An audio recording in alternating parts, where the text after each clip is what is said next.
Yo, what's going on everybody? It's your boy Naruto Explained here, bringing you guys another Boruto Naruto Next Generation discussion on the fallout from Boruto chapter 79. And today, we need to look at why, despite as crazy as the last Boruto manga chapter was with that mega plot twist with Ada and Kawaki, why things are about to take a turn for the much darker, or at the very least are trending towards going a lot darker. Our first sign of this being the case is that after Kawaki accidentally set off Ada's Shinjutsu to erase everyone's memory of Boruto and reverse his life with Kawaki's, once Kawaki realized what was happening, he sat there, he let it all soak in, and then he told Ada, tell everyone that Naruto, and by extension Hinata, has been killed by Boruto. That one moment and Ada's reaction to it let us know that Kawaki has now reached a point where there is not a line that he will not cross. But I'm here to tell you that Kawaki's descent into madness is only going to get a lot darker, and allow me to explain what I mean. Right now, everyone is seemingly going along with Kawaki's wishes to hunt down Boruto. It's his way of ensuring that the threat to Naruto is completely erased, because in the original timeline, even if everyone knew that Boruto was a threat because of Momoshiki being inside of him, they wouldn't be able to bring themselves to harm him. It's why he said, why did it have to be the Hokage's son of all people? Because the child of the Hokage, it makes it a lot harder than any other family member. It's even worse when it's the firstborn son of the Hokage and the firstborn grandchild of the fourth Hokage. As much as Boruto might not want to hear it, he's practically royalty in Konoha, literally. His father and his grandfather, they had the title of Hokage. His mother Hinata has the strongest Byakugan in the history of the Hyuga clan, and Boruto's also part Hyuga, literally one of the four noble clans in Konoha. The boy is royalty. Between that and Naruto's friends having seen Boruto grow up and the change that occurred in Naruto once Naruto got married and he had his firstborn child, is something nearly impossible to do the right thing and just kill Boruto. Even someone as cold-blooded as Sasuke, when the moment first popped up, he froze up and was unable to go through it killing Boruto. Even after promising Boruto he'd kill him if Momoshiki took over, Sasuke froze by his own words. Kawaki took advantage, knowing full well that this would make things a lot different. Boruto would be a stranger and therefore easier to kill. All the characters who we watched grow up alongside Naruto are now hunting down Naruto's son, but even Kawaki knows that there's a short window to pull this off, because with every second that passes, the risk of someone learning the truth is there. The window won't be open for a long time, just like the window to buy one of the Naruto and Boruto collectibles from U2's won't be open forever. This video is going to be brought to you by U2's. U2's makes designer collectibles that capture the joy of the internet, from creators to TV shows, video games, anime, and so much more. Some of my favorite collectibles that they have here are obviously the Chainsaw Man collection and the brand new Boruto collection. That's right, people. Boruto might have lost everything in the latest Boruto chapter, but he at least gained this awesome collection by U2's, and it's worth noting that these are limited edition, and once they're sold out, they're going to be gone forever. They're available on U2's.com, and they're perfect to start your own Naruto and Boruto collection, or as a gift to an anime fan. I was sent this amazing Boruto and Sakura collectible, and this is going to go right up on my bookshelf underneath my Sasuke and Itachi background, which is so fitting. Boruto is Sasuke's student and Sakura is Sasuke's wife. While most of you guys are going to be drawn in by the Boruto and Naruto collection that you're seeing right now, it's worth noting that U2's has released hundreds of unique collectibles and plushies, ranging from creators like Mr. Beast to shows like Breaking Bad and cartoons like SpongeBob and anime like Avatar. Head over to U2's.com and grab the Boruto collection today by using my link in the description box and the pinned comment. Thank you again to U2's for sponsoring today's video. Now, here's the thing about where we are currently. Boruto is now in a situation where, with him being on the run and him knowing everyone in Konoha so well, there runs the risk that Boruto's able to break through and prove his innocence to someone, and if that happens, Kawaki has a huge problem on his hands, which brings me to the major point. Kawaki has shown there are no lines he won't cross to get what he wants, and we know Boruto said in the future that he didn't believe Kawaki would go this far right before they started to exchange blows, which means that Kawaki, for as far as he's fallen now, he still has a lot further to go. However, sealing Naruto and taking Boruto's life and living it up, that's one thing, but Kawaki has another gear in him that's being set up, because he literally has all the tools needed to keep this hunt for Boruto going long enough to get what he wants, which is Boruto's death, and here's how that's possible. Kawaki has Ada in his corner. She's in love with him and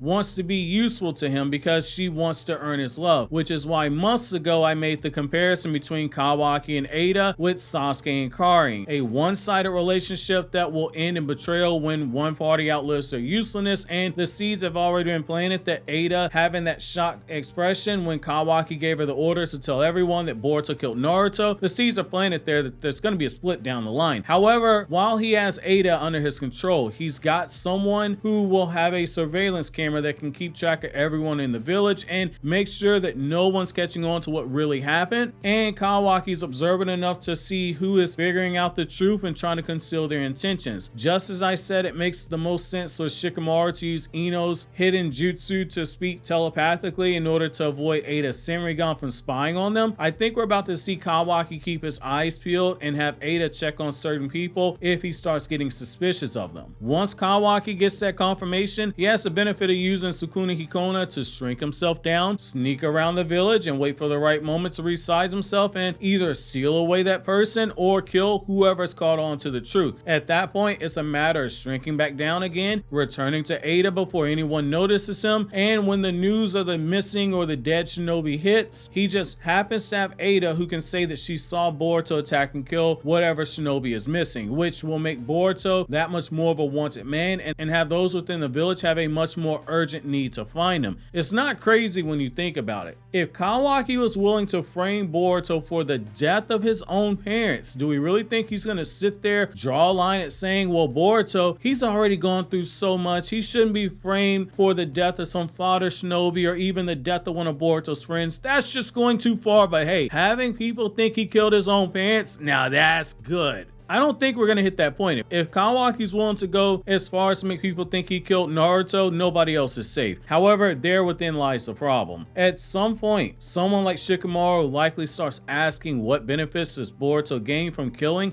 some random shinobi, and that might start getting attention being given to Kawaki, or the death of a shinobi might evoke a strong emotion, and as we've seen before, when people get emotional, they stop thinking properly. Kawaki could be hoping to play off of that. It's a delicate balance to walk right here. By giving Kawaki the Karma Seal and Kawaki mastering these powers as quickly as he has and now putting him in contact with Ada, Amato's essentially created a monster, a miniature tyrant that cannot be checked. Just as Shikamaru said several chapters ago, there's nobody in the village who is a Konoha shinobi who can actually take on Kawaki, and that included Naruto. I think if we start seeing Kawaki escalate things in this way by pinning it all on Boruto, that's also applying some of the laws from the 48 Laws of Power, in particular law number 33, which is discover each man's thumbscrew. The law says every man has a weakness, a hole in their armor, or a thumbscrew, if you will. It's usually an insecurity, an uncontrollable emotion or need, a secret pleasure. However, once it's found, that's when you can use that information you have as leverage in order to make them do what you want. Boruto's thumbscrew is his friends and it's his family, in particular his younger sister. If Boruto thinks something's wrong with Himawari, he's gonna come out of hiding